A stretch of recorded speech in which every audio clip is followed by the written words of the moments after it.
والصلاة والسلام على سيد الأنبياء والمرسلين وعلى آله وصحبه أجمعين. أما بعد فأعوذ بالله من الشيطان الرجيم. والذين معه أشداء على الكفار رحماء بينهم. صدق الله مولانا العظيم. إن الله وملائكته يصلون على النبي يا أيها الذين آمنوا صلوا عليه وسلموا تسليما. الصلاة والسلام عليك يا سيدي يا رسول الله وعلى آلك وأصحابك يا سيدي يا حبيب الله. الصلاة والسلام عليك يا سيدي يا نبي الله وعلى آلك وأصحابك يا سيدي يا نور الله. الصلاة والسلام عليك يا سيدي يا خاتم المعصومين وعلى آلك وأصحابك يا سيدي يا خاتم النبيين.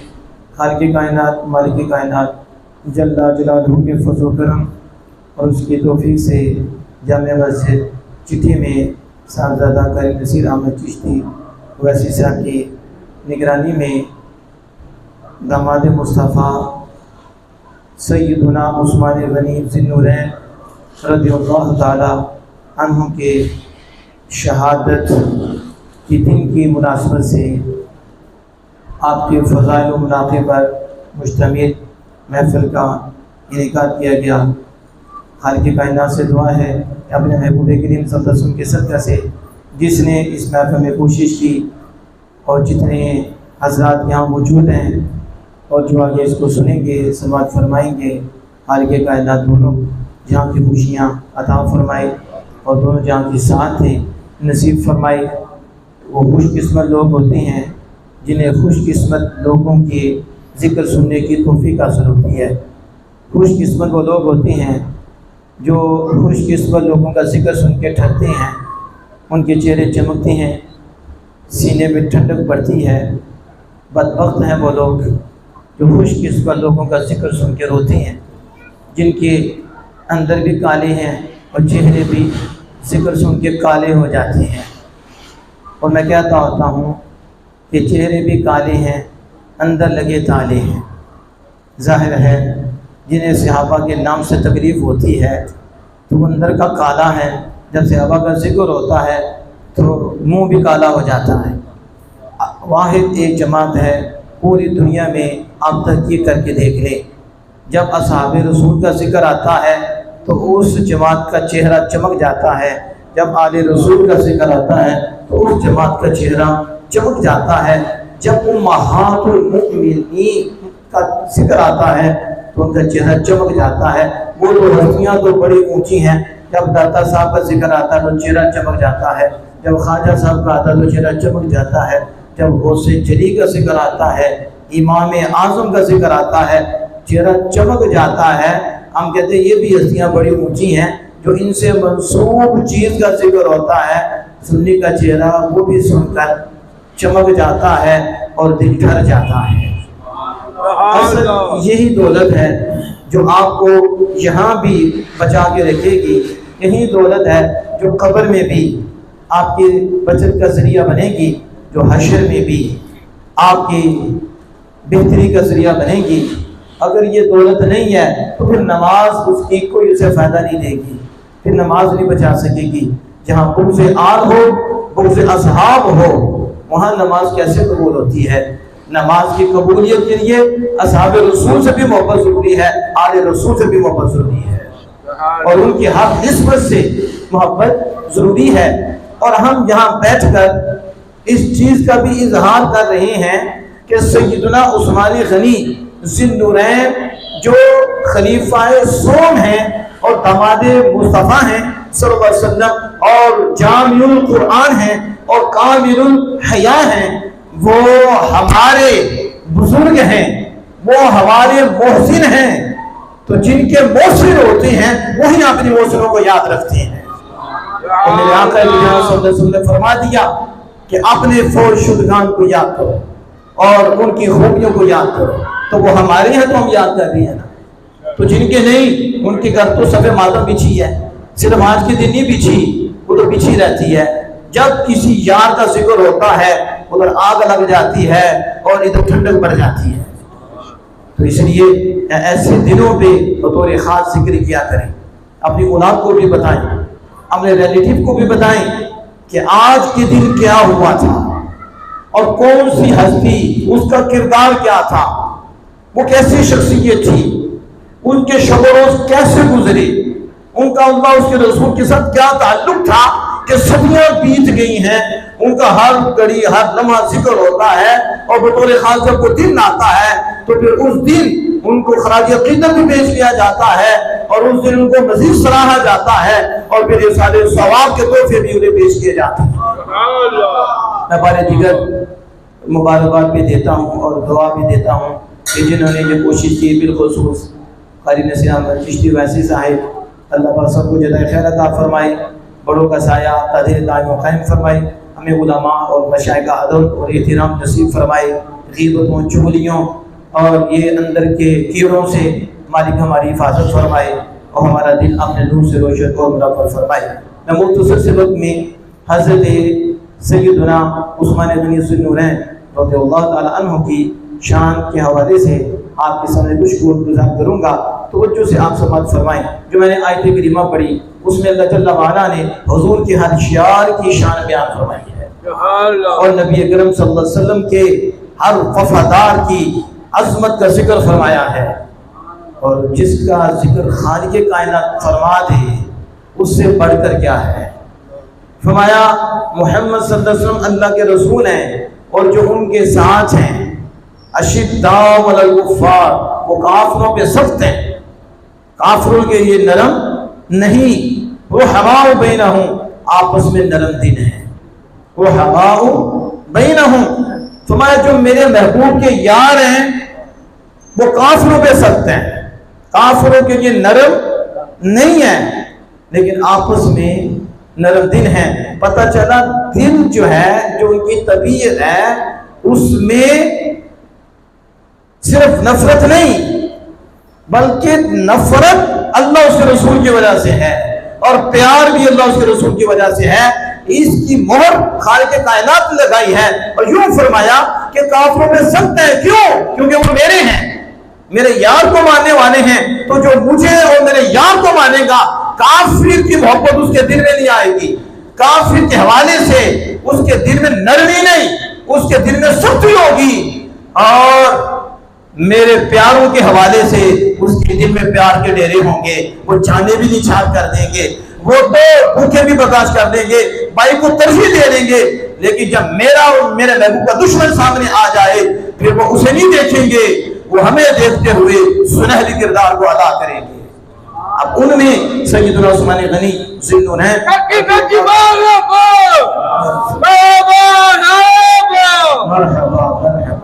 تو اس میں حضرت سیدنا عثمان غنی ذو النورین رضی اللہ تعالیٰ عنہ کی شخصیت بھی ہے۔ اب توجہ سے سماعت فرمائیں۔ یوں تو سارے صحابہ کرام رضوان اللہ تعالیٰ علیہم اجمعین، بل بالخصوص خلفائے راشدین، خصوصاً انسانی عظمتوں کے وہ روشن مینار ہیں کہ قیامت تک آنے والی ہر نسل اس روشن مینار سے رشد و ہدایت پا کر ہی چمکتی رہے گی، اور وہ روشنی پا کر ہی اس راہ صراط مستقیم پہ چلتی رہے گی۔ بالخصوص خلفائے راشدین ہیں، لیکن ان میں حضرت سید عثمان غنی رضی اللہ عنہ وہ شخصیت ہے کہ اللہ نے ان کو وہ خصوصیت عطا فرمائی، اور ان خصوصیت کے ساتھ ممتاز فرمایا ہے کہ جو کسی اور کو عطا نہیں فرمائی۔ ایک خصوصیت تو یہ ہے کہ نبی اکرم صلی اللہ علیہ وسلم نے خود فرمایا، وہ کیا کہ دو بیٹیاں اپنی یک کے بعد دیگرے آپ کے عقد میں دی، آپ کے نکاح میں دی، اور پھر کیا فرمایا، کیونکہ پہلی بھی فوت ہو گئی، پھر دوسری بھی حضرت رقیہ بھی فوت ہو گئی، حضرت ام کلثوم رضی اللہ تعالی عنہا وہ بھی فوت ہو گئی، تو نبی اکرم صلی اللہ علیہ وسلم فرمایا اگر میری 40 بیٹیاں ہوتی یک کے بعد دیگرے میں عثمان کے عقد میں دے دیتا۔ آپ سارے سمجھدار حضرات یہاں بیٹھے ہیں، سارے محبت والے بیٹھے ہیں، مجھے بتاؤ جن کے ہاں ایک ہی بیٹی ہے، جن کے ہاں ایک ہی بیٹی ہے، ان کے متعلق آپ کے جذبات کیا ہونے چاہیے؟ آپ کی بیٹی کا کوئی انکار کرے آپ پہ کیا گزرے گی؟ آپ کی 4 بیٹیاں ہیں، وہ کہے کہ نہیں ان کی 2 بیٹیاں ہیں، 2 نہیں ہیں، بتاؤ آپ پہ کیا گزرے گی؟ آپ کے دل پہ کیا گزرے گی؟ آپ چاہو کہ اسے چھوڑیں؟ آپ کو تو اس نے آپ کی طرف کس چیز کی نسبت کی ہے؟ کہ آپ کی 2 بیٹیاں کہہ دی کسی اور کی ہیں، میں وہ لفظ نہیں بولنا چاہتا، آپ سارے سمجھدار ہیں کہ یہ زنا کی طرف نسبت کر رہا ہے، اور جو کم بخت اور بدبخت کہے صرف سیدہ طیبہ طاہرہ ایک ہی رسول اللہ کی بیٹیاں باقی 3 میں، وہ کتنا بڑا بے ادب ہے، کتنا بڑا ظالم ہے جو سینے مصطفیٰ کو شدی کر رہا ہے۔ وہ نبی اکرم صلی اللہ علیہ وسلم کی 3 بیٹی کو انکار کر کے کدھر نسبت کرنا چاہتا ہے۔ اور یہاں احادیث مبارکہ موجود ہے کہ حضرت عثمان غنی ذی النورین رضی اللہ تعالیٰ عنہ کے عقد میں حضور کی ایک بیٹی حضرت رقیہ آئی اور دوسری بیٹی حضرت ام کلثوم آئی، اور حضرت رقیہ وہ ہے کہ جب جنگ بدر ہونے لگی تو وہ دماغ تھی، نبی اکرم صلی اللہ علیہ وسلم نے سیدنا عثمان غنی ذی النورین رضی اللہ عنہ کو جنگ بدر میں شرکت کی اجازت نہیں دی کہ یہ آپ کی زوجہ اہلیہ بیمار ہے، آپ ان کی قیمت نہیں کریں، اس لیے سیدنا عثمان غنی ذی النورین رضی اللہ عنہ حضور کے حکم کے پابند تھے، چاہتے تو تھے کہ میں بھی جنگ میں جاؤں، لیکن آمینہ کے لال کا حکم تھا۔ اصل بات حکم ماننے کی ہے، اگر شیخ کہہ دے ادھر بیٹھ جاؤ، وہاں بیٹھ دے، وہی مدینہ بن جاتا ہے، وہی اس کا مکہ بن جاتا ہے۔ اگر شیخ کہہ دے وہاں چلے جاؤ تو وہی ہے۔ بات آرڈر کو ایکسپٹ کرنے کی ہے۔ صحابہ کی زندگی بڑھ کے دیکھو، چون چرا نہیں ہے بلکہ آرڈر مصطفیٰ پہ لبیک ہے، جو حکم ہوا وہ کیا۔ تو جب حکم کو مانا تو پھر جن کے حکم کو مانا ہے پھر انہوں نے نوازا بھی ہے، انہوں نے پھر کیونکہ اللہ نے ان کو اختیار دے رکھا ہے۔ اب سید عالم صلی اللہ علیہ وسلم کے حکم پر آپ مدینہ میں رہے، وہاں بدر ہوئی، جب بدر ہو گئی اور بدریوں کو کیا مقام ملا، بدریوں جو چاہو کرو، تم نے رب کو اتنا راضی کیا ہے، اب رب کہتا ہے جو چاہو کرو۔ اتنا بڑا مجدہ کس کو ملا، اور بدریوں جیسا کوئی بھی نہیں ہے۔ جتنی مرضی بات میں عبادت کرنے والے آئے لیکن بدریوں کا مقابلہ نہیں کر سکے۔ بدریوں کو جو اللہ پاک نے جھانک کر دیکھا، یعنی کتنا کرم ان پہ فرمایا، کتنی مہربانی فرمائی، اس لیے بدریوں کا ہم پردہ کوئی نہیں۔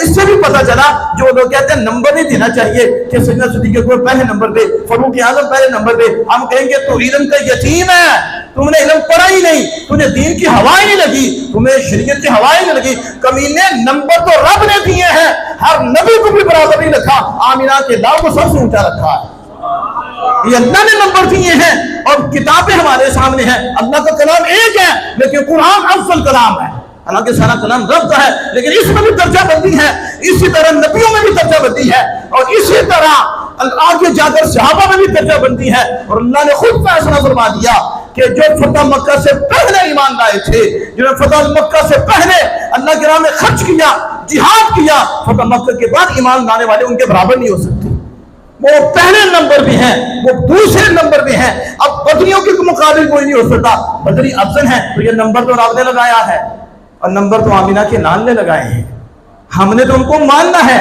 جو میں عرض کر رہا ہوں، یہ بدری صحابی اب سیدنا عثمان غنی ذی النورین بدر میں نہیں گئے، مدینہ میں ہیں، لیکن آمینہ کے نان نے سیدنا عثمان غنی رضی اللہ عنہ کے لیے مدینہ بھی بدر بنا دیا۔ اب یہ سبحان اللہ جس کی نکلی اسے سمجھ آئی ہے، تو جن کی نہیں نکلی بات مجذوب ہو جاتی ہیں تو پھر قلم اٹھ جاتا ہے، ایسی باتوں پہ سبحان اللہ لکھنی تو پھر پتہ نہیں کہاں نکلنی ہے۔ کہ حضور کی شان دیکھو، جو بولتے ہیں کہ حضور کو کوئی اختیار نہیں، ہم نے کہا تو بے بس ہے، بے کس ہے، اپنی بات کر، تجھے تو منگتا بنا ہوا ہے، کبھی کسی کے آگے کبھی کسی کے آگے۔ میرے آقا وہ ہیں جنہیں رب نے کسی کے آگے جھکنے نہیں دیا، ساری کائنات ان کے آگے جھکا دی ہے، اب جسے چاہے جو دے۔ اب وہ مدینہ کیسے بدر بن گیا؟ وفاداری کی، حضور نے مال غنیمت جو بدریوں کو ملا، ظاہر وہ لڑے ہیں، وہ پہنچے ہیں، اور یہ وہاں حضور نے مال غنیمت عطا فرمایا، اور فرمایا عثمان آئے تو نہیں لیکن ہم نے عثمان کو بدریوں میں شامل کر دیا ہے۔ تو اس سے پتہ چلا کہ عثمان غنی بدری میں ہے، یہ بھی شان ہے عثمان غنی ذی النورین، اور بدری قطعی جنتی ہیں، قطعی جنتی بدری ہیں، عشرہ مبشرہ بھی جنتی ہیں۔ اور میرے آقا نے فرمایا ابو بکر فی الجنہ، عمر فی الجنہ، عثمان فی الجنہ، علی فی الجنہ، اس میں بھی سیدنا عثمان ہیں، وہاں بھی جنتی، اور بدری بھی جنتی، اس میں بھی عثمان ہیں۔ پھر آگے چلیں تو پھر حضور سے جنت خریدی، ایک مرتبہ نہیں ایک سے زائد مرتبہ نبی اکرم صلی اللہ علیہ وسلم سے جنت خریدی۔ اب مدینہ شریف ہے اور مسجد کی توسیع ہونے لگی، اس کے لیے جگہ چاہیے تھی، سیدنا عثمان غنی رضی اللہ تعالیٰ عنہ نے وہ جگہ خرید کر مدینہ شریف میں شامل فرما دی۔ مسجد نبی شریف میں شامل فرما دی. تم کس منہ سے مسجد نبی شریف جاتے ہو؟ جو بھی جائے گا حضرت عثمان غنی انہیں یاد آئیں گے. اسی طرح حرم شریف میں جب توسیع کی ضرورت ہوئی تو آخر میں جہاں صلی اللہ علیہ وسلم ترغیب دلائی تو آپ نے حرم میں بھی جگہ خرید کر وقف کر دی. اب حرم مکہ میں وہاں بھی حضرت عثمان غنی رضی اللہ عنہ کی جگہ ہے, مدینہ شریف میں بھی حضرت عثمان غنی رضی اللہ عنہ کی جگہ ہے. بلکہ مزید آگے جائیں, کیسی لطف کی بات ہے. نبی اکرم صلی اللہ علیہ وسلم میں بیر روما, یہ یہودی کا کنواں تھا, روما کہتے ہیں یہودی کو, بیر روما, اور میٹھے پانی کا کنواں تھا اور ہلکا پانی تھا, میٹھا بھی تھا ہلکا بھی تھا. مسلمانوں کو ضرورت تھی. آپ کو پتا کڑوے پانی ہے اور یہ کھارا پانی ہے اور یہ میٹھا پانی ہے اور ہلکا بھی ہے, لیکن تھا یہودی کا اور مسلمانوں کو مہنگا دیتا تھا. پتہ چلا ان کتوں کا طریقہ پہلوں کا چلا آ رہا ہے. آج کہتے ہیں یہ عیسائی ایسے کرتے ہیں, یہ کافر ایسے کرتے ہیں, کعبہ جی بھی ایسے کرتے تھے. مسلمانوں پہ یہ سخت ہیں کہ مسلمانوں کے لیے پانی مہنگا تھا اور پھر وہ اس کے علاوہ پانی بھی نہیں تھا.